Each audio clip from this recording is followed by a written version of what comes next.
Bienvenidos. Hoy vamos a hablar de la dictadura argentina de 1976 a 1983, pero con un enfoque distinto, la política económica. Porque mientras había miedo, represión y censura, se estaba imponiendo un nuevo modelo económico que cambiaría al país. Y todo eso tuvo un nombre clave: José Alfredo Martínez de Hoz, ministro de Economía desde 1976, que también era representante del liberalismo económico ortodoxo y estaba muy relacionado con los organismos y centros financieros internacionales.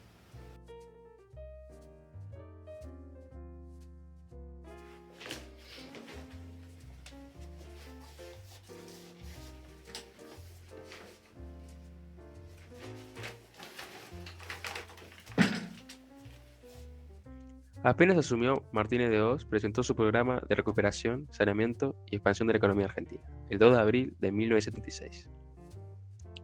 Este anunció que había sido aprobado por la Junta Militar y que tenía las siguientes bases fundamentales: lograr el saneamiento monetario y financiero indispensable como base para la modernización y expansión del aparato productivo del país, para garantizar un crecimiento no inflacionario en la economía y acelerar la tasa del crecimiento económico.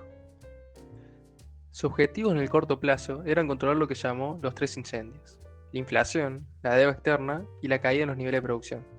Señaló que su objetivo era implementar en el país una economía de producción, para reemplazar la economía de especulación ya existente, pero en la práctica congeló salarios, debilitó sindicatos y abrió importaciones sin control. Resultado: el gobierno propuso un fuerte y brusco retroceso en el poder adquisitivo de los salarios. Martínez de Hoz anunció al sector obrero que el salario real debía descender relativamente hasta ponerse a nivel con la productividad de la economía y mantenerse así hasta que la situación cambiara. Esta medida significó la pérdida de más del 30% del poder adquisitivo de los salarios y las industrias nacionales empezaron a fundirse.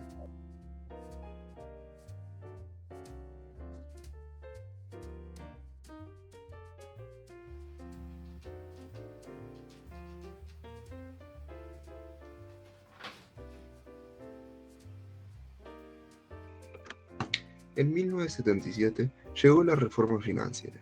El 1 de junio de 1977, Martínez de Hoz anunció una reforma financiera que significó la completa liberación del mercado financiero.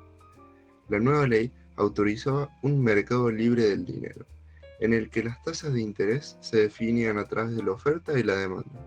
Esto permitió que bancos y financieras pusieran tasas de interés altísimas. Eso generó un festival de especulación. Era más negocio dejar la plata en un banco que invertir en producción.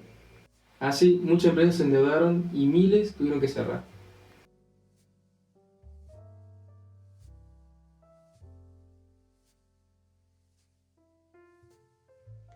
Para frenar la inflación, inventaron la tablita cambiaria, un cronograma de evaluaciones preanunciadas. El nuevo programa estaba basado en el supuesto de que una parte importante del aumento de los precios, la mitad, según el ministro, se debía a factores psicológicos. Para contrarrestarlo, propuso la información anticipada del porcentaje de devaluación y lo hizo fijando la variación de la pauta cambiaria.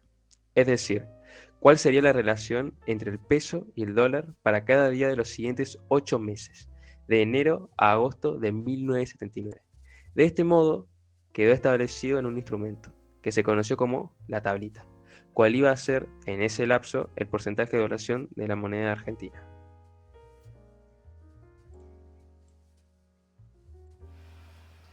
Sin embargo, en ese periodo, la inflación terminó aumentando mucho más que la devaluación programada. De este modo, el peso siguió sobrevaluado y el retraso de la paridad cambiaria terminó afectando al sector exportador.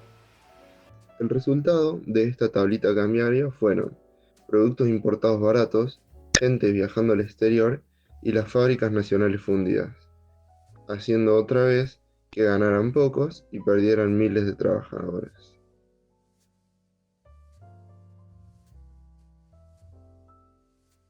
Entre 1976 y 1983, la deuda externa pasó de 7.800 millones a más de 45.000 millones de dólares.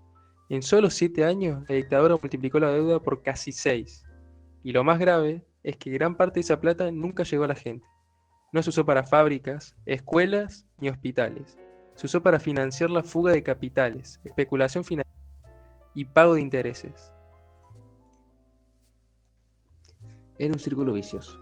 El Estado se endeudaba, entraban dólares, los grandes empresarios los sacaban del país y después el Estado tenía que pagar esa deuda igual. Y el costo lo terminaban pagando los trabajadores y la clase media, porque mientras el país se endeudaba, las industrias cerraban y el empleo caía. Y en los 70 se destruyeron miles de puestos de trabajo por las importaciones baratas y la apertura económica. Entonces, la deuda se ese modelo que beneficiaba a unos pocos. Entonces, la deuda servía para sostener ese modelo que beneficiaba a unos pocos. Y en 1982, cuando el dólar se disparó, muchas empresas privadas no pudieron pagar lo que debían. En palabras simples, los que ganaron en la dictadura privatizaron las ganancias y socializaron las pérdidas. Ellos se salvaron, y el país se hundió en la deuda.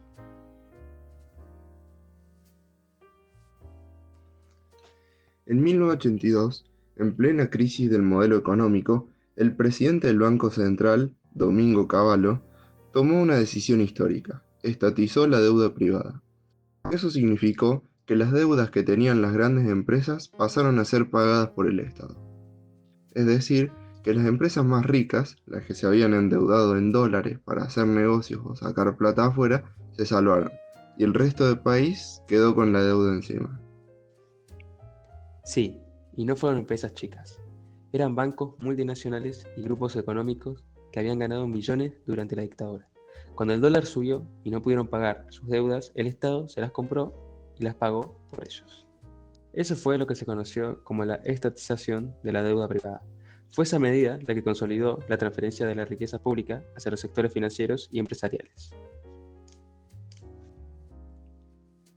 Y todo esto pasó mientras el país seguía endeudado, con fábricas cerradas, sueldos congelados y la gente cada vez más pobre.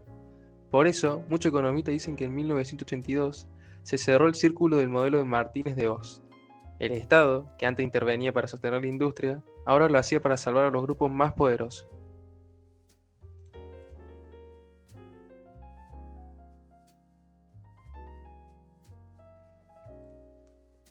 Entre 1976 y 1980, los salarios reales cayeron más de un 30%. Eso significa que, aunque la gente cobraba lo mismo, o incluso un poco más, podía comprar muchísimo menos. El poder adquisitivo se desplomó. Miles de pequeñas y medianas empresas cerraron.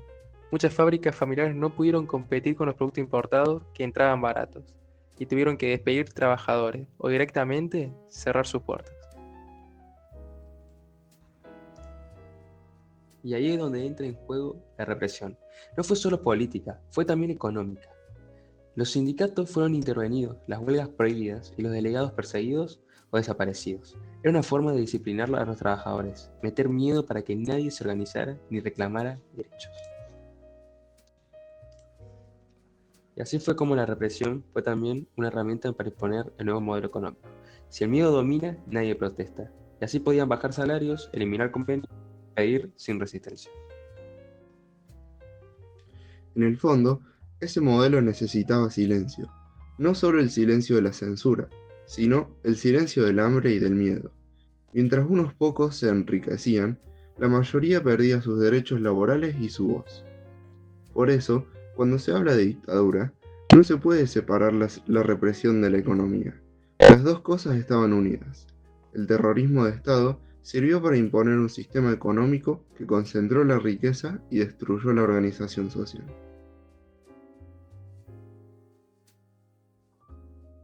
La dictadura no fue solo militar, también fue un proyecto económico. Un proyecto que endeudó y destruyó la industria y profundizó la desigualdad. Recordar la política económica es casi tan importante como recordar la represión. Memoria. Verdad. Y justicia.